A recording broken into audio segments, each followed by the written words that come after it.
Hola, buenas noches, mi nombre es Erika Aguilar, bienvenidos a un nuevo video. Esta noche hablaremos acerca de las necropsias y para esto tenemos un invitado, el licenciado Alejandro, quien es licenciado en criminalística y también técnico forense.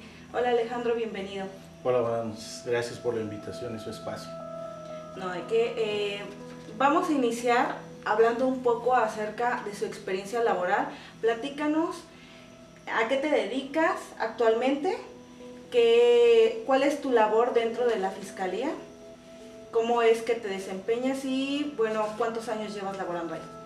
Ok, bueno. Mi experiencia dentro de la Fiscalía, yo inicio como técnico forense, que somos las personas que nos encargamos de realizar los levantamientos de los cadáveres y realizar la ejecución de las necropsias en compañía del médico legista. ¿Sí? Yo ahí estuve en ese ámbito de técnico forense 8 años. Actualmente soy licenciado en criminalística, estoy como perito, fui perito criminalista. Actualmente estoy como perito en dactiloscopía, que actualmente es la ofoscopía, ¿no? Bueno, mira, hay muchos mitos acerca de levantamiento de cadáveres. Bueno, eres técnico forense. Siempre han creído que los muertos abren sus ojos, se mueven, se quejan, etc. ¿A qué se debe esa situación? Ok, sí, como lo mencionas, son mitos. Sí pasa ese tipo de situaciones, pero todo tiene un porqué.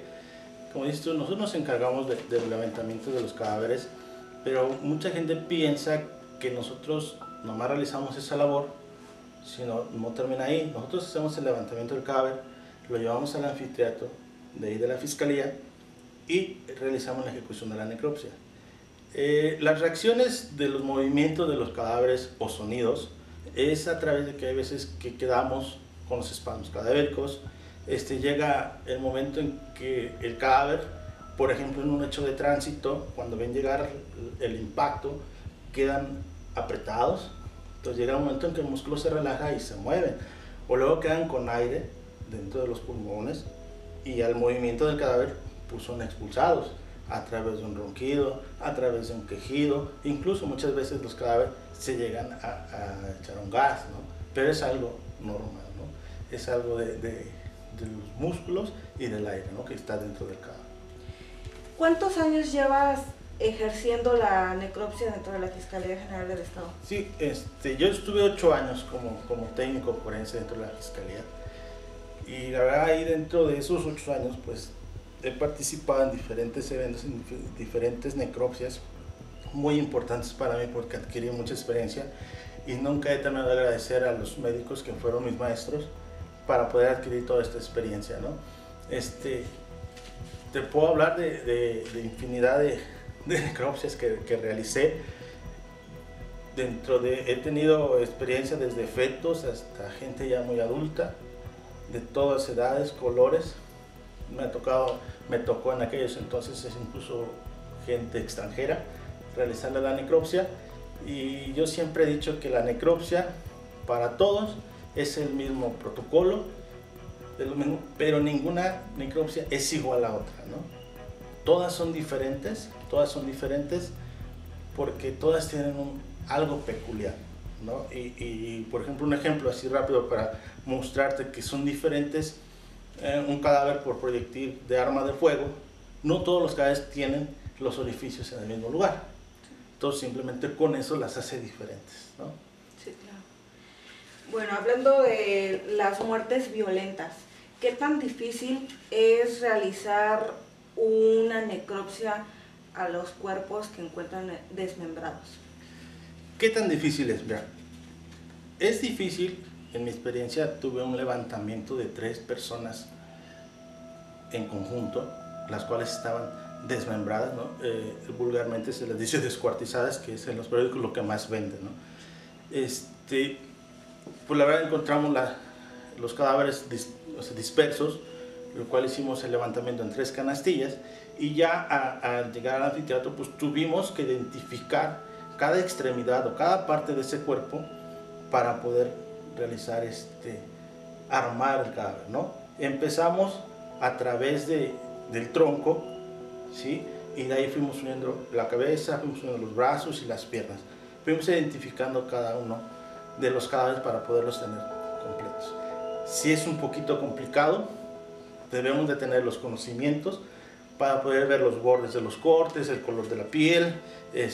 Muchas veces el médico determina si los cortes fueron en vida o fueron post-mortem, y todo ese tipo de detalles los ocupamos para poder realizar a completar el cadáver, ¿no? Y decir, bueno, esto pertenece a este cadáver, esto pertenece a este cadáver, esto pertenece a este cadáver.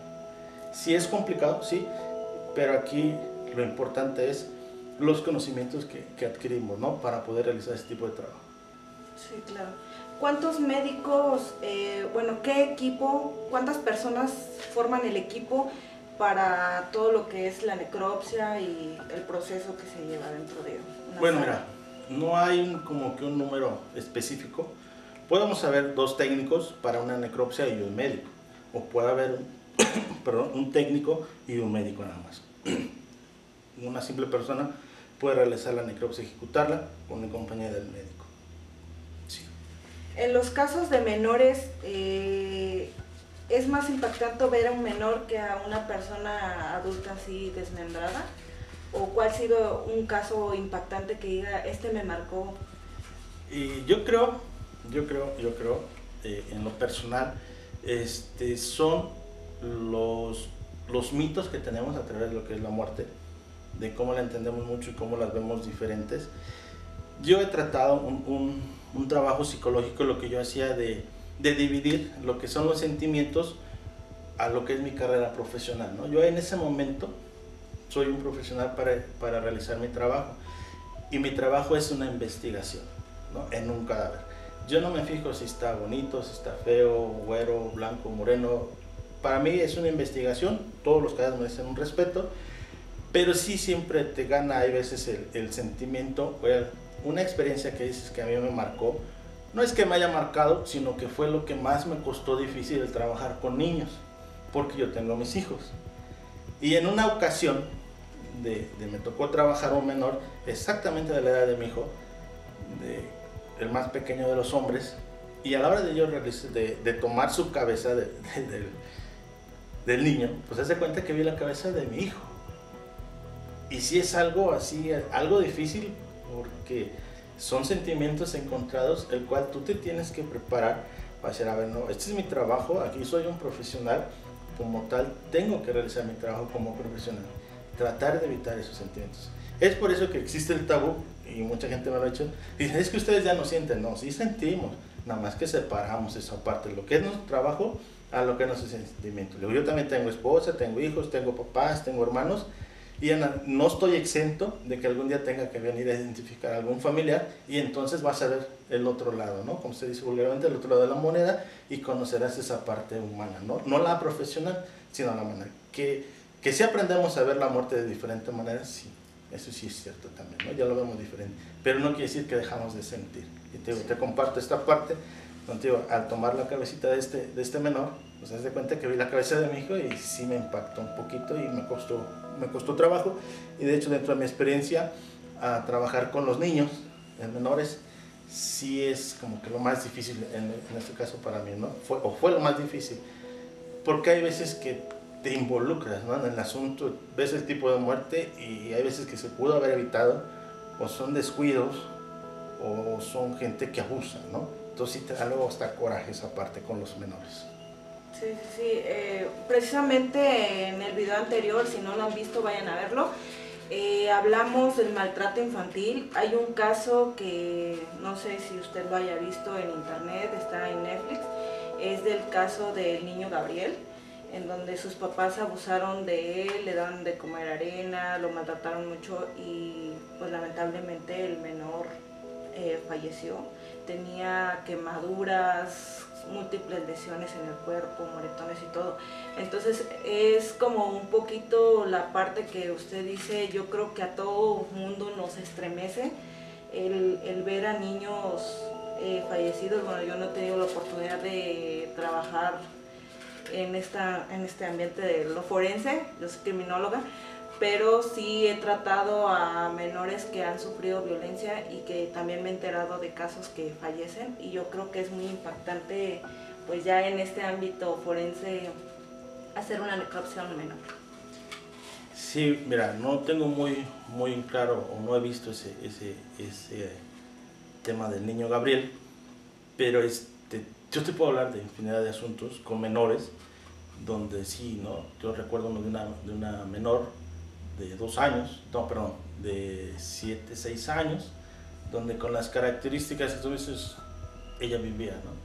Entonces, yo al realizar la necropsia, ahorita te voy a explicar cómo se divide la necropsia, cómo se realiza una necropsia, y te das cuenta todo el daño que venía sufriendo esa niña y todo lo que estaba sufriendo en ese momento, ¿no? Sí, es algo fuerte. Sí.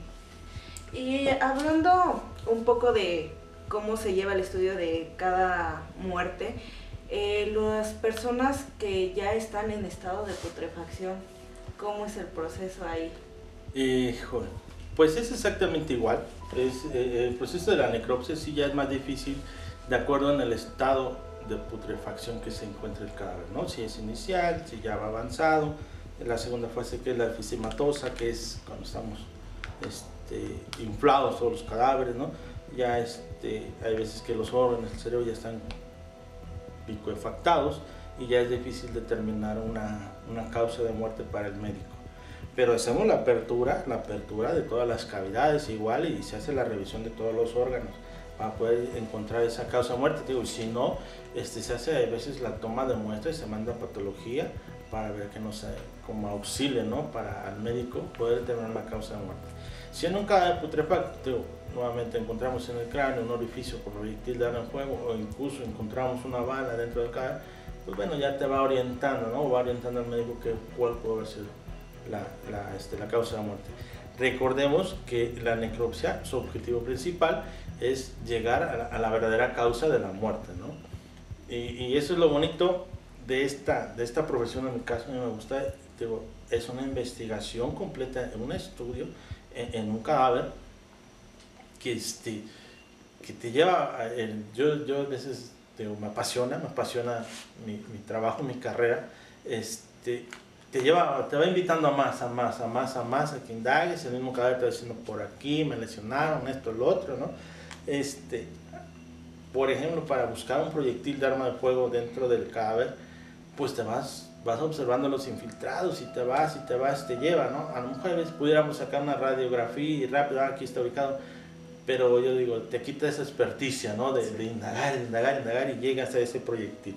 Eso es lo bonito a los que nos gusta esta parte, lo forense, y más en ejecución de la necropsia, que a mí me apasiona. Es eso, ¿no? Te va invitando a más. Digo, sea un cadáver calcinado, sea un cadáver en estado de decomposición, o momificado, está modificado, te llevamos a la investigación, ¿no? A un estudio, y cada vez vas aprendiendo un poquito más. Sí, claro. Cuando están en estado de putrefacción, ¿cómo pueden determinar cuánto tiempo más o menos ha transcurrido desde su muerte hasta el estado en el que lo encuentran? Es un cronotodiagnóstico que da el médico, y ellos se basan a través de la fase que se encuentra en la putrefacción. La literatura te marca tiempo, ¿no? 24, 36, 72 horas, pero influye mucho el ambiente. ¿Dónde lo encontraste? Si lo encontraste en una habitación, si lo encontraste a la intemperie, si donde lo encontraste le daba el sol, si lo encontraste en agua, si lo encontraste en un clima cálido, frío. Eso depende, ¿no? El calor te va a acelerar la descomposición del cadáver. Si es un lugar frío, pues te lo va a retardar. Hay retardantes y hay acelerantes. Y de ahí el médico se basa para poder dar, ¿no? Incluso muchas veces, por el tipo de larva que encontremos, ellos se basan para determinar un tiempo estimado, ¿no? No son exactos, sino es un aproximado.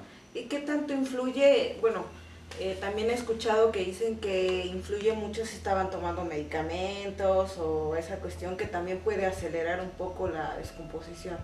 ¿Puede? O enfermedades. Puede acelerar la descomposición, sí.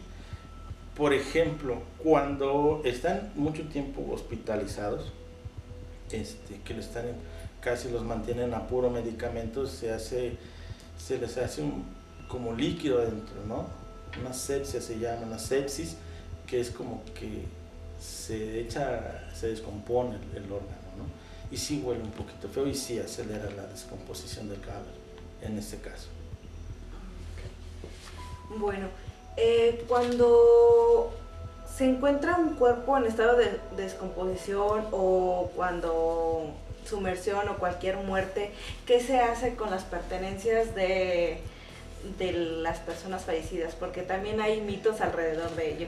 Híjole, sí, es un mito del cual siempre hemos tenido problemas, ¿no? Y actualmente se sigue teniendo ese problema del mito. Mira, yo lo que te puedo compartir, sin el afán de decir que nadie toma esas cosas, pero por ejemplo, en el caso del auxiliar forense, somos los últimos que tenemos el contacto con ese cadáver. Para empezar, la persona que lo encuentra, ya tú ahí. Yo no estoy diciendo que él fue. Sí, sí, sí.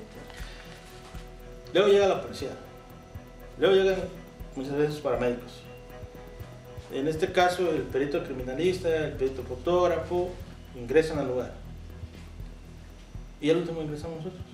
Y a nosotros es el que nos queda, no es que traía una moneda de 10 pesos. Sí. Digo, son mitos, sin el afán de decir, digo, en un lugar abierto, carretera, una vía pública, llega policía, y llega de la Policía Federal, ahorita llega Policía Guardia Nacional, el Ejército, la Policía Estatal, la Policía Municipal, nosotros, es un mar de gente, ¿no? Digo, sin el afán de decir quién lo toma, ¿no? Sí, sí, sí. Pero ahorita, en la actualidad, el encargado de revisar las pertenencias de un cadáver es el perito criminalista. Él extrae las pertenencias, las coloca por un lado del cadáver, se fotografían, se fijan y se embalan. Ese es el procedimiento. Nosotros como auxiliares forenses ya no revisamos. Anteriormente sí, el técnico era el que manipulaba manipulaba el cadáver y extraía esas pertenencias. Actualmente no, actualmente es el perito criminalista y el técnico ya nomás llega, hace el levantamiento del cadáver y sí, lo extrae. Ya las pertenencias ahorita es responsabilidad y obligación del criminalista. Y ahora con tanta tecnología que por todos lados anda grabando la gente, tomando fotos, de hecho hay un caso en donde, bueno, no voy a decir el lugar, en donde encontraron una persona y todo el mundo estaba grabando y vieron cómo le extrajeron su celular y se fue. Entonces, pues hay mucha gente que manipula antes de que llegue el especialista. Antes de que lleguemos nosotros. Ese es el mito, uno de los mitos fuertes ahí. Bueno, siguiendo con el tema de la necropsia, ¿cómo se divide la necropsia? ¿Hay alguna diferencia entre necropsia y autopsia? Bueno, sí hay una división. Bueno, primero te voy a contestar lo que es la autopsia y qué es necropsia. Para mí son sinónimos, hay diferentes autores que lo manejan. Una viene del latín, otra viene del griego, que al hacer su división, de auto es como de autoexplorarte y necro pues es muerte, ¿no? Entonces como que tú no te puedes ejecutar tu necropsia, ¿no? En cambio la necro, pues bueno, es estudio de la muerte, de un cadáver, y yo creo que lo correcto es necropsia, a mi punto de vista. Porque la necropsia, que es el estudio post-mortem, una necrocirugía que se realiza a un cadáver, ¿no? A un ser humano ya sin vida, pero bueno, es un estudio a final de cuentas quirúrgico, ¿no? Una cirugía. Okay. ¿Y más o menos cuánto tiempo se lleva realizando una necropsia? ¿Cuánto tiempo se llevan a realizar la necropsia? No hay tiempo. Hace rato mencionaba, todas las necropsias son diferentes. No es lo mismo a lo mejor una persona que fallece por un infarto. Y no te quiero decir, mira, el protocolo de necropsia, para todas las necropsias, se llama cefalocaudal. ¿Qué quiere decir cefalocaudal? Que vamos a iniciar de la cabeza hacia los pies, de derecha a izquierda y de adelante hacia atrás. ¿Sí? Ese es el protocolo que vamos a llevar. Se divide la necropsia en dos partes. ¿Cuál es el estudio externo del cadáver?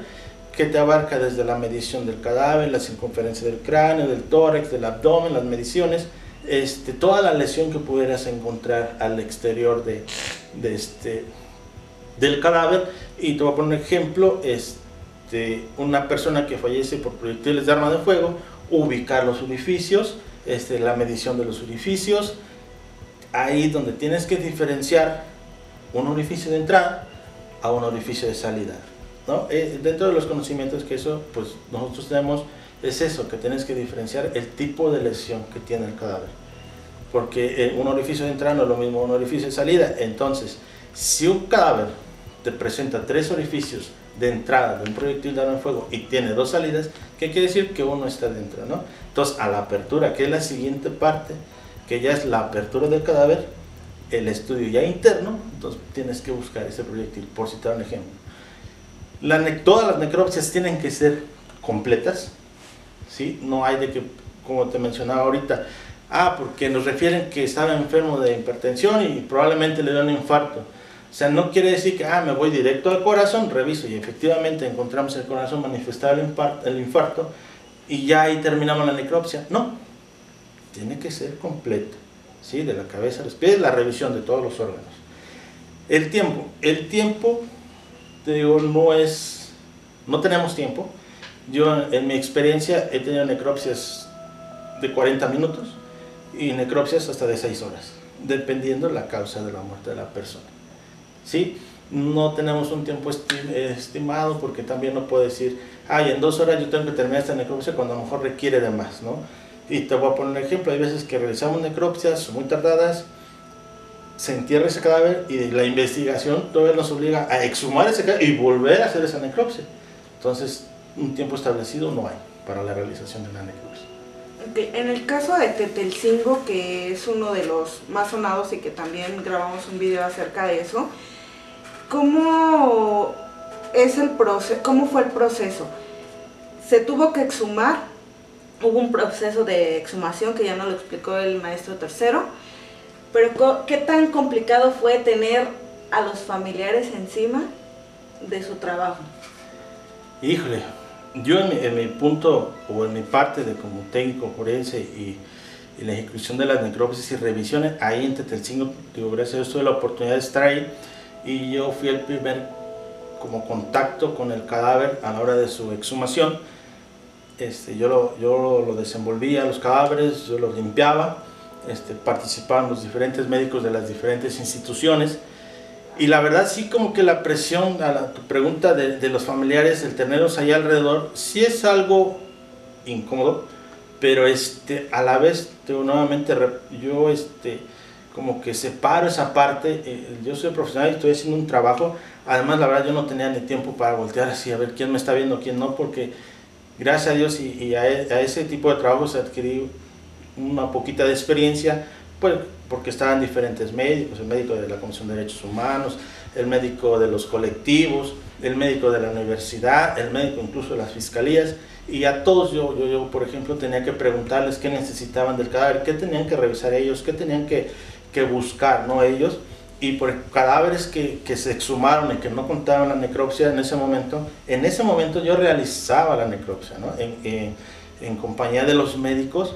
y tenerles que preguntar a cada uno qué necesita, ¿no? Y gracias a eso, pues sí, se adquiere un poquito de experiencia. En cuestión de los familiares, pues nosotros como técnicos no tenemos contacto con los familiares. Hay veces que en los levantamientos sí te acercan, pero en este tipo de eventos, pues había una cerca, había una seguridad, el cual no les permitía al familiar acercarte, por ejemplo en mi caso a mí, y preguntarme cosas, ¿no? Para estar los médicos, estaban los fiscales, bueno, que en aquel entonces todavía eran ministerios públicos, las personas encargadas de dar la información, y un contacto directo de nosotros con los familiares no lo teníamos, ¿no? Okay. ¿Y cuánto tiempo debe transcurrir un cuerpo, por ejemplo, ya lo enterraron y todo? ¿Cuánto tiempo tiene que tardar para poder hacer una exhumación y volver a hacer una necropsia? ¿Hay un tiempo límite que la evidencia pueda ser tangible? O sea, que sí la puedan... Mira, ahí sí, del tiempo para poder exhumar, no es mi área. No, sí. Creo yo no hay tiempo para poder exhumar un cadáver y continuar la investigación. Eso le corresponde al Ministerio Público, ¿no? Es decir, si se exhuma o no se exhuma, o un juez, ¿no? En determinado momento, quien ordene la exhumación de eso. Para encontrar evidencia en ese caso nuevamente y volver a realizar una necropsia, sí se puede. Bueno, en este caso en Tetelcingo también participé en Jujutla, hubo cadáveres que estaban momificados, otros estaban putrefactos, pero por ejemplo, Los orificios en los huesos sí, todavía son tangibles a determinado tiempo. Exacto, no tengo, ¿no? Cuánto tiempo, pero sí bastante tiempo, ¿no? Todavía dura, ¿no? Entonces, de esos tiempos sí no te puedo decir, tanto tiempo ya no se puede exhumar. Es por eso que tengo entendido yo que a las muertes violentas, el Ministerio Público o el juez no les permite la cremación del cadáver. ¿Por qué? Porque si existe una duda durante el juicio, pues se exhume ese cadáver otra vez y se vuelve a corroborar la información. Entonces, fíjate, ahí recae lo que yo te mencionaba en cuestión que la necropsia debe ser completa, porque si un juez autoriza la exhumación de un cadáver y a la hora de la exhumación de ese cadáver revisamos ese cadáver y no está completa su necropsia, o que a lo mejor le faltó la apertura del cráneo, esa necropsia es nula, se invalida, creo yo. Entonces tiene que ser completa. Para eso tenemos que tener esa certeza de revisar todos los órganos, porque se revisan todos los órganos, ¿no? Ahorita regresamos al tema de la necropsia, de cómo se ejecuta, pero en tiempo sí hay, sí no te podría decir un tiempo estimado exacto, ¿no? Okay. ¿Cuál es la necropsia correcta para que el ministerio la valide? ¿Qué es lo que conlleva? Ok, te voy a decir cómo es el procedimiento de la necropsia. Decimos que se divide en dos partes, externa e interna, ¿no? La apertura de la cara. Iniciamos con la apertura. Ya cuando llegamos a la parte de la apertura de las cavidades, tenemos 4 cavidades, la que es la craneal, la torácica, la abdominal y la pélvica. Nosotros iniciamos con el cráneo, ¿sí? Hacemos una apertura del cráneo, cortamos la piel cabelluda en forma de diadema, no voy a hablar muy técnico, sino en forma de diadema. Disecamos lo que es el cráneo, cortamos para poder extraer lo que es el cerebro y el cerebro, ¿no? Y poder revisar toda la bóveda craneal, ¿sí? De ahí iniciamos. Después nos vamos a la apertura del tórax, ¿sí? Igual hacemos un corte debajo de la barbilla en línea recta hasta abajito del ombligo, de la zona submencionada a la base de la sífisis, que es una línea recta. Disecamos lo que es la piel, la grasa y el músculo y cortamos lo que son los arcos costales, ¿no? Para poder retener en todo su esplendor los órganos del área torácica. Bueno, continuando con cómo se ejecuta una necropsia, cómo vamos haciendo la revisión. Extraemos cerebelo, se hacen sus cortes, se hace su revisión que solicita el médico en ese momento. Extraemos lo que son las meninges. La meninge es la telita que cubre el cráneo, o más bien que cubre el cerebro del cráneo. Revisamos toda la bóveda craneal y revisamos que no haya ningún tipo de lesión, como puede ser una fractura en general, ¿no? Una vez que terminamos eso, nos vamos al tórax. Abrimos en línea recta lo que es de la base de la barbilla abajo del ombligo, y en línea recta. Tenemos diferentes tipos de apertura de los cadáveres o diferentes tipos de incisiones. La más tradicional, que es la técnica del Dr. Virchow, que es en línea recta. Yo en mi caso personal, lo que eran mujeres y niños, los había en Y, ¿sí? Tenemos otro tipo de incisión que va de los hombros aquí al esternón y en línea recta hacia abajo. Hay otro tipo de incisión que va en T, ¿sí? Que es sobre la línea clavicular, igual nuevamente hacia abajo en línea recta, ¿no? La que es estética, que es en U, por las líneas axilares, por debajo del ombligo, y subimos y levantamos todo el pecho. Y hay una cuarta, última, que casi no se realiza aquí, es por la espalda, ¿no? Aquí por ahora utilizamos en línea recta. Yo en lo personal, niños y mujeres los habría en Y, ¿no? Para hacer la lesión. Una vez que hacemos la incisión, disecamos lo que es, la piel, el tejido graso, los músculos. Aquí en el tórax desarticulamos lo que son las clavículas, ¿sí? Cortamos sobre cartílago. El arco costal está constituido por cartílago y hueso. Cortamos sobre cartílago lo más pegado al hueso. Extraemos lo que es el esternocostal, se llama, y ya tenemos a la vista todo, ¿no? Extraemos desde la lengua, ¿sí? Para poder tener la revisión, lo que es esófago, tráquea, ¿no? De ahí nos vamos a la revisión del corazón y pulmones, que son los órganos que están en el tórax. De aquí cortamos lo que es el músculo, que es el diafragma, para poder revisar los órganos del abdomen, ¿no? Ya de ahí nos vamos lo que es hígado, vaso, páncreas, vísceras, riñones, ¿no? En el caso de las mujeres se revisa lo que es el útero, ¿no? Para ver que no esté ocupado. Y quiere decir que no cuente con un embarazo, ¿no? Esa es como que la línea que se tiene que hacer para todos. Ya diferentes tipos de muertes, bueno, de muertes por proyectil de fuego, pues ya revisas, a lo mejor el corazón fue perforado, los pulmones, el hígado, algún riñón, o para poder, el médico puede determinar la causa de la muerte, ¿no? Porque a lo mejor le pueden dar 20.000 balazos, pero uno es el que lo mata, sí, ¿no? Entonces hay que determinar eso. Y cuando encuentran feto dentro del útero de la mujer, ¿también se le hace un estudio al feto? Al feto, no. Sí, bueno, a mí me tocó hacerle a un feto, pero ya estaba como por nacer, ¿no? Ya está íntegro el fetito, el bebé como tal. Se le hizo una revisión nada más, pero una necropsia como tal no.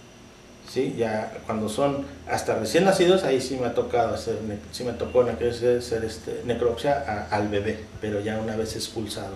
Cuando es feto todavía no. La verdad no me tocó a mí, no sé si actualmente lo hagan, pero que yo sepa no, al feto. Cuando son recién nacidos sí, se hace un estudio, ¿no? Una necropsia como tal, si no al feto nomás se toman generales, ¿no? Y un estudio. Okay. ¿Qué se hace con los órganos? ¿Qué se hace con los órganos? Ok, una vez que ya se extrajo, digo, hay diferentes técnicas, hay veces que extraes todos los órganos, hay veces que no, en su lugar, le llaman in situ, que se hace la revisión en su lugar y no se extraen. Cuando se extraen, pues se devuelven al cadáver, no nos quedamos con nada, todo se devuelve al cadáver, igual se sutura y todo se va. ¿Sí? En el caso de que los familiares, bueno, ¿cómo tiene que ser el proceso si los familiares donan los órganos? Ok, ese tipo de situación del órgano, de la donación de órganos, por eso digo que existen muchos mitos, ¿no? Dentro del CEMEFO, que dicen que luego vendemos los órganos, ¿no? Cuando una persona cuando fallece ya no sirven sus órganos para donación, tiene que ser en vida. Y me parece, no tengo el dato exacto, pero que cuando falleces tienes como que una hora para poder extraer el órgano para que pueda ser útil para otra persona. Si no, no. Entonces en este caso pues nosotros siempre ya realizamos las necropsias ya mucho tiempo después, entonces ya no son útiles como para una donación.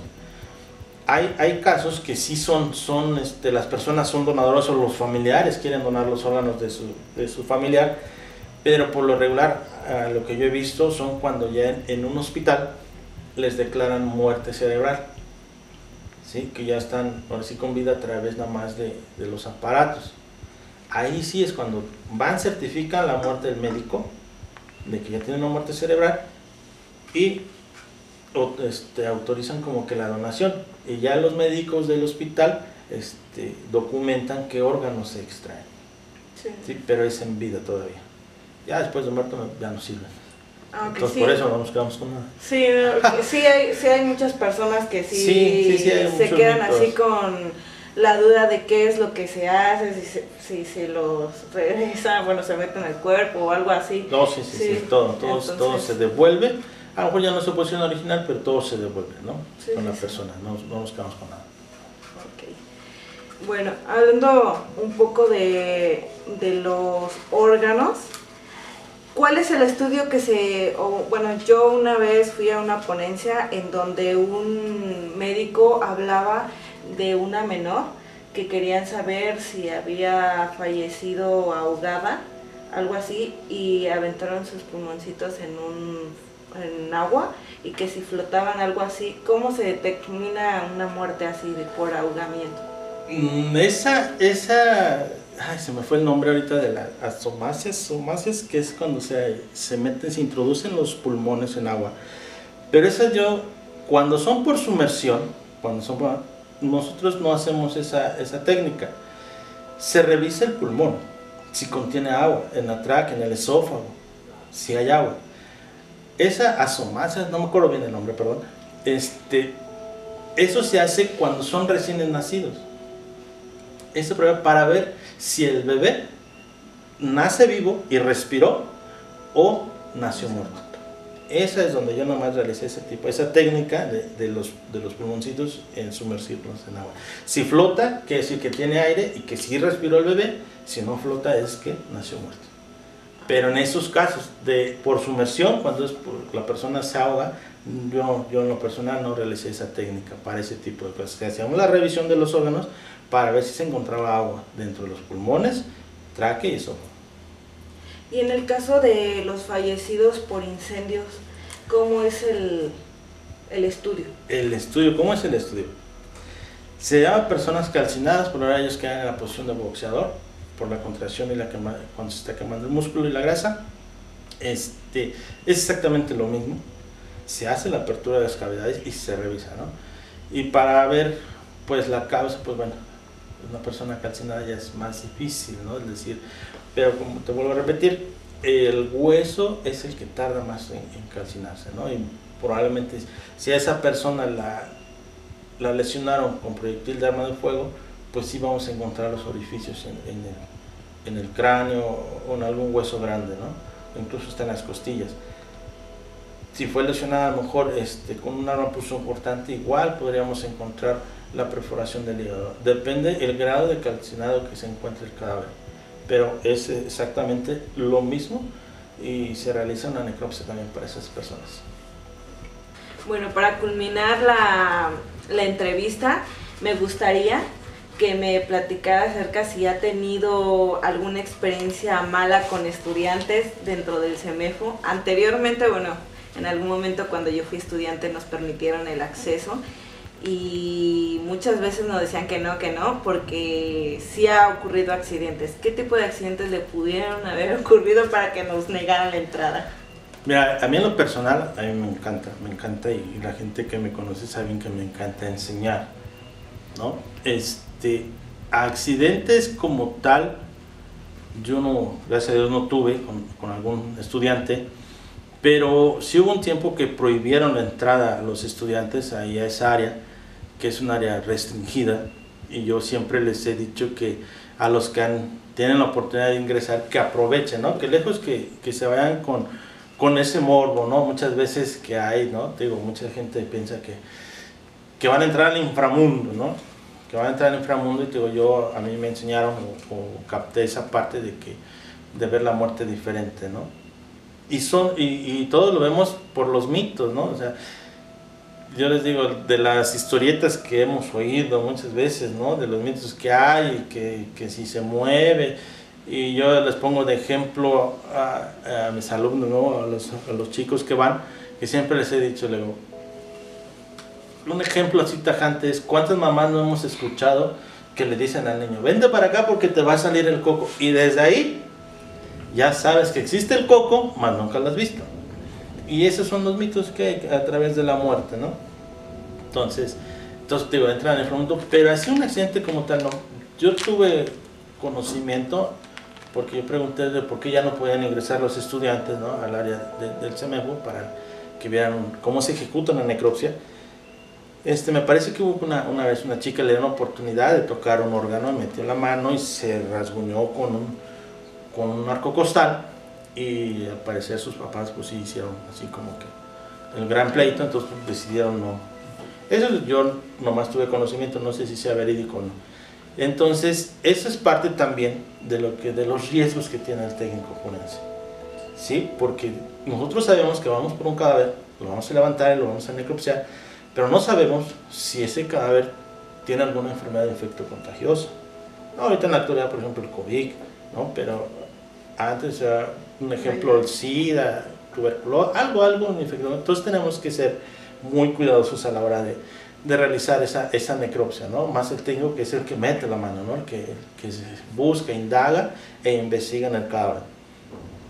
A mí siempre me han preguntado que cuáles son los métodos de seguridad, ¿no? Que ocupamos. Y yo les decía, mira, yo en lo personal, mi método de seguridad siempre ha sido ser el mayor profesional a la hora de realizar mi trabajo. ¿Por qué? Nosotros para realizar la necropsia utilizamos un estuche de disección que está compuesto por un mango de bisturí, por hojas de bisturí, pinzas, aguja a la hora de suturar. Y si yo lo hago al aventón, o lo hago de mala gana, o lo hago mal, corro el riesgo de cortarme, corro el riesgo de pincharme, como te mencionaba ahorita, de la chica, a lo mejor hay veces que los cuerpos están tan fracturados, los huesos, si no tienes cuidado te puedes cortar, te puedes rasguñar. Entonces yo pues me digo, tengo que ser el mayor profesional y en ese momento realizar mi trabajo lo mejor posible. Porque de nada me va a servir ponerme un tie, ponerme 20,000 cubrebocas, 3 guantes, si me voy a cortar por hacer mal mi trabajo. ¿Sí? O sea, sí ocupamos el equipo de bioseguridad, sí ocupamos todo, pero yo para mí siento que la seguridad más fuerte es esa, ¿no? Ser un profesional a la hora de realizar tu trabajo, hacerlo muy cuidadosamente. ¿Algún mensaje que les quiera decir a los estudiantes que están futuros a entrarse a este mundo? Un mensaje, mira, yo siempre les he dicho que a los que nos gusta esta parte de lo forense, digo que se detona hace unos años anterior, porque no existía en la licenciatura en criminalística, ¿no? Es una de las más nuevas. Pues que estén seguros primero que les guste, ¿no? Que les guste. A mí en lo personal, cuando yo inicio en esta labor, pues cada vez me fue metiendo más y cada vez me fue invitando a conocer más y saber más y más. Y yo también soy muy preguntón, ¿no? Los médicos con los que tuve oportunidad de trabajar, pues siempre les preguntaba por qué esto, por qué lo otro, para qué, pero yo adquiriendo experiencia. A través del tiempo, pues gracias a Dios he tenido la oportunidad de participar en diferentes necropsias, te digo, desde niños, adultos, todo tipo de personas, y pues cuando te gusta lo aprendes, ¿no? Y si no te gusta, pues mejor busca otra opción que te guste. Sí, no, y ahora lo hacen con morbo la mayoría, ¿no? Entonces también que Sí. vean que esta es una ciencia de respeto hacia las víctimas, hacia los familiares y hacia su trabajo. Pues sí, yo siempre lo he basado eso. Ellos dicen, es que es un cadáver, sí, es un ser humano, el cual merece un respeto. Pues es un ser humano ya sin vida, sí, pero sigue siendo ser humano y debe de darles un respeto, ¿no?